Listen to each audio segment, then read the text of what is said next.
누가복음서 21장 가난한 가부의 헌금. 예수님께서 눈을 들어 헌금함에 예물을 넣는 부자들을 보고 계셨다. 그러다가 어떤 빈곤한 가부가 렙돈 2입을 거기에 넣는 것을 보시고 이르셨다. 내가 참으로 너희에게 말한다. 저 가난한 가부가 다른 모든 사람보다 더 많이 넣었다. 저들은 모두 풍족한 데에서 얼마씩을 예물로 넣었지만 저 가부는 궁핍한 가운데서 가지고 있던 생활비를 다 넣었기 때문이다. 성전의 파괴를 예고하시다. 몇몇 사람이 성전을 두고 그것이 아름다운 돌과 자원 예물로 꾸며졌다고 이야기하자 예수님께서 이르셨다.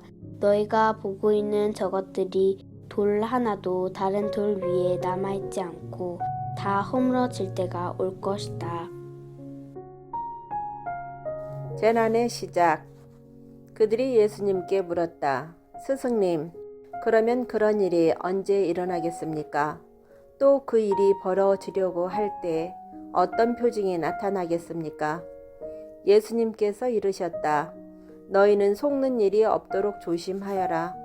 많은 사람이 내 이름으로 와서 내가 그리스도다, 또 때가 가까웠다 하고 말할 것이다. 그들 뒤를 따라가지 마라. 그리고 너희는 전쟁과 반란이 일어났다는 소문을 듣더라도 무서워하지 마라. 그러한 일이 반드시 먼저 벌어지겠지만 그것이 바로 끝은 아니다. 이어서 그들에게 말씀하셨다. 민족과 민족이 맞서 일어나고 나라와 나라가 맞서 일어나며 큰 지진이 발생하고 곳곳에 기근과 전염병이 생길 것이다. 그리고 하늘에서는 무서운 일들과 큰 표징들이 일어날 것이다. 그러나 이 모든 일에 앞서 사람들이 너희에게 손을 대어 박해할 것이다. 너희를 회당과 감옥에 넘기고 내 이름 때문에 너희를 임금들과 총독들 앞으로 끌고 갈 것이다. 이러한 일이 너희에게는 증언할 기회가 될 것이다. 그러나 너희는 명심하여 변론할 말을 미리부터 준비하지 마라.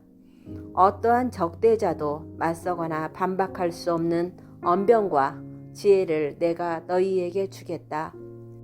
부모와 형제와 친척과 친구들까지도 너희를 넘겨 더러는 죽이기까지 할 것이다. 그리고 너희는 내 이름 때문에 모든 사람에게 미움을 받을 것이다. 그러나 너희는 머리카락 하나도 잃지 않을 것이다. 너희는 인내로써 생명을 얻어라. 예루살렘의 멸망을 예고하시다. 예루살렘이 적군에게 포위된 것을 보거든 그곳이 황폐해질 때가 가까이 왔음을 알아라. 그때에 유다에 있는 이들은 산으로 달아나고 예루살렘에 있는 이들은 거기에서 빠져나가라. 시골에 있는 이들은 예루살렘으로 들어가지 마라.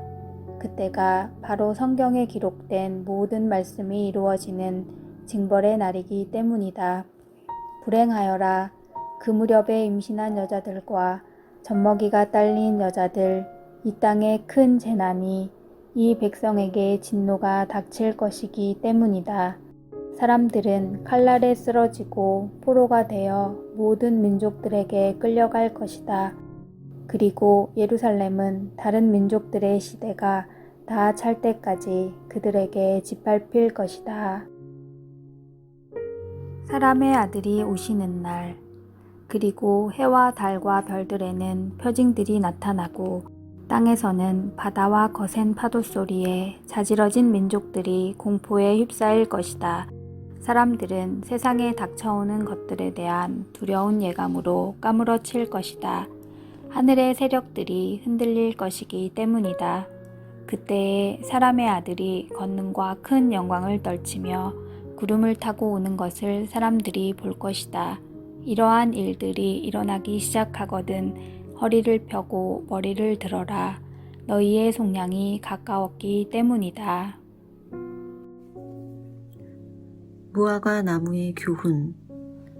예수님께서는 이어서 그들에게 비유 하나를 말씀하셨다. 무화과 나무와 다른 모든 나무를 보아라. 잎이 돋자마자 너희는 그것을 보고 여름이 이미 가까이 온 줄을 저절로 알게 된다. 이와 같이 너희도 이러한 일들이 일어나는 것을 보거든 하느님의 나라가 가까이 온 줄 알아라. 내가 진실로 너희에게 말한다. 이 세대가 지나기 전에 모든 일이 일어날 것이다. 하늘과 땅은 사라질지라도 내 말은 결코 사라지지 않을 것이다. 깨어 있어라. 너희는 스스로 조심하여 방탕과 만취와 일상의 근심으로 너희 마음이 물러지는 일이 없게 하여라. 그리고 그날이 너희를 덫처럼 갑자기 덮치지 않게 하여라. 그날은 온 땅 위에 사는 모든 사람에게 들이닥칠 것이다. 너희는 앞으로 일어날 이 모든 일에서 벗어나 사람의 아들 앞에 설 수 있는 힘을 지니도록 늘 깨어 기도하여라. 예수님께서 낮에는 성전에서 가르치시고 밤에는 올리브산이라고 불리는 곳으로 나가 묵곤 하셨다. 온 백성은 그분의 말씀을 들으려고 성전에 계신 그분께 이른 아침부터 모여들었다.